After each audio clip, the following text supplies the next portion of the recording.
ne po mrim me konstatu që vendimet po merren për shkak se njerëzit janë prej e dezinformatës. Ka tentativë me ul besueshmërinë në institucionet e rëndësishme të shtetit. Dezinformata prej gjithë këtij grupit njerëzve që ishin në terren dje. Roli dhe impakti dezinformatës në shoqërinë tonë është bukur i madh dhe ka efekt edhe në jetën politike, edhe në jetën publike, po edhe në jetën personale të njerëzve. Pra në secilin vendim të cilën e marrin njerëzit në Republikën tonë, ne po mrim me konstatu që vendimet po merren për shkak se njerëzit janë prej e dezinformatës. Realisht çka kemi bën në muajin e fundit është njëra prej ndërmarrjeve më të mëdha deri tash e cila është iniciuar në monitorimin e rrjedhës dhe identifikimit të burimeve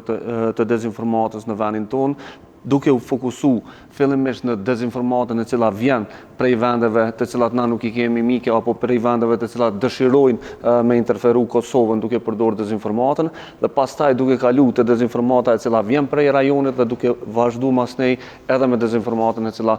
prodhohet mbrana vendit tonë. Gjithashtu monitorimi jon është duke identifiku kanalet mbi të cilat shpërndahet dezinformata. Përpos burimit ne jemi tu i pa edhe kanalet se çu shkon dezinformata në kategori dhe në komunitetet të ndryshme duke synu që gjithmonë me pa edhe dallimin midis komuniteteve, pra që shkon dezinformata te qytetarët serb, që shkon dezinformata te qytetarët shqiptar. Realisht kjo ndërmarrje kaq e madhe është pjesë e një pune të përvitshme të cilën e kemi bërë si ekip, pra na që 3 vite tashmë veç identifikojmë rrjedhën e dezinformatës ruse, kineze dhe dezinformatës religjioze e cila vjen në vendin tonë. Në raportet paraprake kemi konstatu probleme serioze, tentativë me ndiku zgjedhjet e po ashtu tentativë me ul besimin në institucionet tona, edhe tash përafërsisht dhënat janë të ngjashme, pra ka tentativë me ul besueshmërinë në institucionet e rëndësishme të shtetit, ka tentativë me e ul besueshmërinë në procesin zgjedhor, edhe ka tentativë që komunitetet e caktuara me u nda prej shtetësisë të Kosovës, me kriju ndasi, kisha me thonë ndëretnike në vendin tonë. Ajo çka duhet me u kuptu gjatë këtyre ditëve gjithmonë është